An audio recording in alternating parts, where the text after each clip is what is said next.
On the other side, you have Walshy and Strongside, two players who have taken that journey, won the 2007 National Championship together, held together to the final Boss Dynasty. When you look at this team, what you're going to see is great strategy, great communication, and a team of veteran presence going to be very hard to beat. And what I know, never to bet against Walshy. There's a reason he's a fan favorite. He's messed up my bracket numerous times. So many. So many times. Walshy cannot be counted out until the tournament is over. We'll see how Carbon plays this weekend. But a team that I don't think anyone is really worried about, our number 2 seed, Straight Rippin.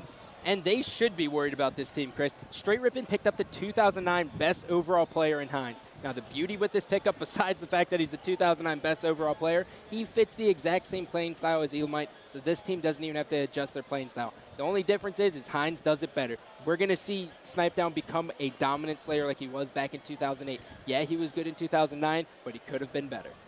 Solid points, and that leaves us with the number 1 team in the world, the team that won 3 events last season. The 3-time MVP Pistola plays for him. It's Triggers Down. Well, you certainly hit it on them already. They have a 3-time All-Star in Pistola, and then you look at SK and Hysteria. Hysteria did not play to the capabilities that he could have last season, Scott. I feel like he fell off a little bit, and now they're going to get revitalized again. You talk about how teams get a fresh start. They're going to get that with Neighbor. Neighbor's going to come in. Now he's a free-roaming Neighbor. He feels like he's playing with teammates that he could finally feel comfortable with, players who are actually better than him. That ego is going to be kept in check, and we're going to see a comfortable, nice Triggers Down. That's going to be very hard to stop. We've seen it in the middle of last season. All right, so there you have it. You just found out who's playing on our top 10 teams. Keep an eye out all weekend long. Right now, we're going to a quick commercial break, but when we come back, we'll break down the roster moves a little bit more. Who did the best moves? Who made the worst? You'll find out in a minute. Welcome back to the Hot Pockets pregame show. We just got done running down the top 10 teams. You know who's playing on them. Now it's time to talk about who made the best moves in the offseason. Scott, let's get it started with you. Who made the best roster change? Well, that one's easy for me, Chris. That's Straight Rippin. I mean, they not only did they pick up the 2009 best overall player, that's not even the big deal. This is the first time in a year and a half that Straight Rippin has been a new team. The last time they were a new team was in 2008 in Toronto, where they just picked up Snipedown, and they didn't drop a series to one team. They staked dinner Triggers Down in the finals, 50-23 TS Narrows to end it. This team, revitalized, is scary. Tsquared gets his leadership back. Snipedown wants to play again, and we're going to see a beast mode legit. This is going to be the team to watch this weekend. Well, and I agree. Straight Rippin, they made a pretty good move, Puckett, but I'm going to have to go with a different team here. I like what Instinct did on paper. When you look at what Instinct did, they get rid of Neighbor, they get rid of Fear itself, but they add 2 national champions in Cloud and Elamite Warrior. Cloud just coming off his first victory, and Elamite a seasoned strategist. That's going to put them over the hump, finally get Roy and Lunchbox their first W of the season, or their first W of their career. It's never happened, but it's going to happen this season. Instinct's going to get their first W. Big words from D-Mac. I got to love the addition of the players on Instinct there. But now we got to talk about the negative Nancy's here. Who made the worst moves in the offseason? Now, for me, I don't think any team made necessarily a bad move, but if I had to pick on one team, I would say believe the hype. All right, look, you win the national championship and you break up.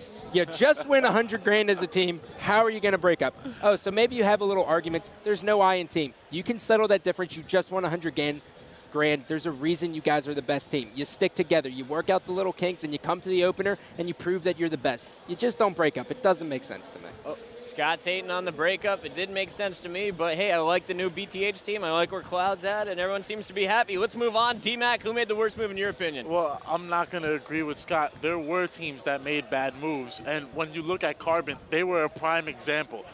Now, you lose Shockwave. That's not your fault. You lose him to retirement. You pick up Best Man, which in my opinion was a good move. But what really startled me was the dropping of Naded. When you picked up Naded, you have to understand, you go from an 8th place team to a 3rd place team instantaneously. It happened the very next tournament, and he kept them on that ride. What did Strongside do? Strongside has not done much in the past 2 seasons. He tried to take Status Quo on his back. It did not work out. He tried to take Final Boss on his back. They thought he was the final piece to the puzzle. It didn't work out there either. Strongside has not come through when it has mattered most, when he has not been able to be that game changer that Naded has shown to be. That's exactly why I'm so disappointed with this move. You know, can't be really happy with Carbon's move on paper, but mate, hey, maybe all the chemistry is going to work out for him this weekend. You have 2 duos. They might get along. It might click here in Orlando. We'll have to see if that happens. But guys, let's go back to the positive. It's time to talk about the teams we are most excited to watch this weekend. We'll give D-Mac kick us off. Fine, you know, and I want to talk about Instinct. You know, I'm going to stay on this Instinct bandwagon.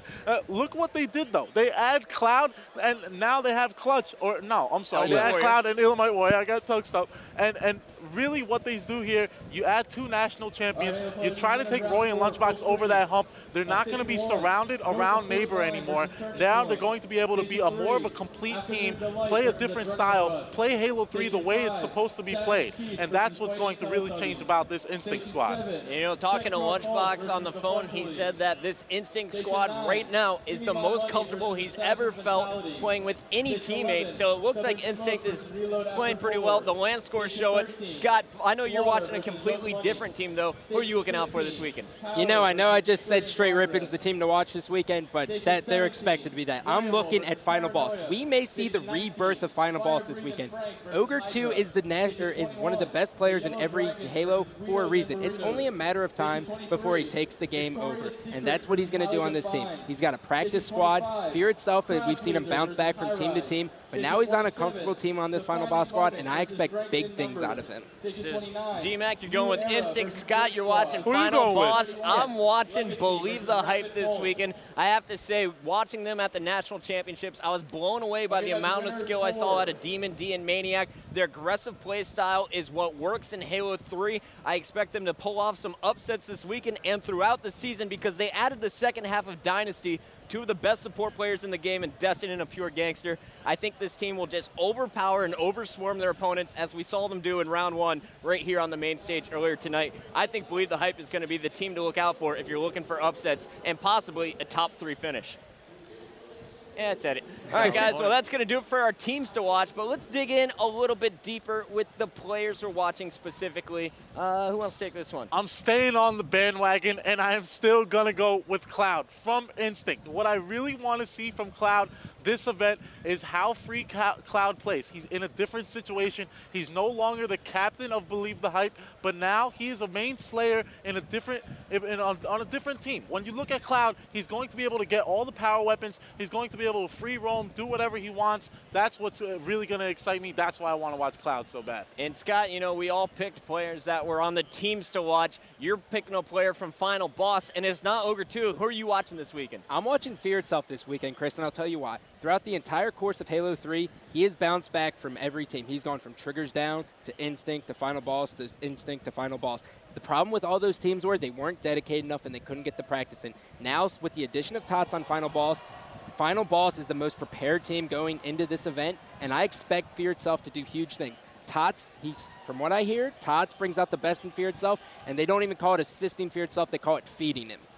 Well, feeding the Fear itself, the pretty long hair needs to grow somehow. All right, guys, well, you better be hungry. You're watching Cloud, you're watching Fear. I'm watching Demon D. As I mentioned earlier, the kid is the main slayer for Believe the Hype. He takes the power weapons for his team, and he puts them to use. Watch his sniper rifle on Narrows and Pit especially, just like in that clip there. You see, he is the game changer that Naded was for Carbon last season. He's the one that gets into the opponent's face, disrupts it with a double kill, and opens up the flag cap opportunities. I think Demon D will continue to do that, and with support from a pure gangster, Destin, and Maniac, he will really shine this season.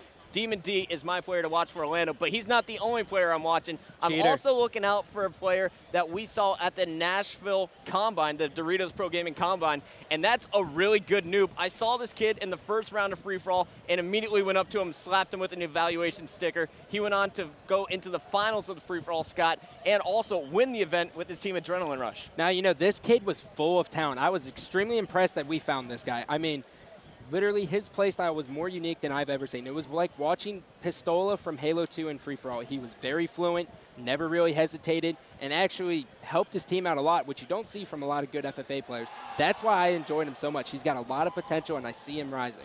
All right, a really good noob, Cloud, Demon, D, Fear itself. We're all going to be looking out for those guys. That's going to do it for the roster discussions. We're going to a quick commercial break, but when we come back, we'll break down the brackets. And welcome back to the Hot Pockets pregame show. D-Mac, Scott was here, Chris Bucket up in the booth. You know us. Guys, it's time to party. We just talked about the rosters. Now it's time to talk about the bracket. And guys, when I'm looking at this bracket, the first thing I look at is the key.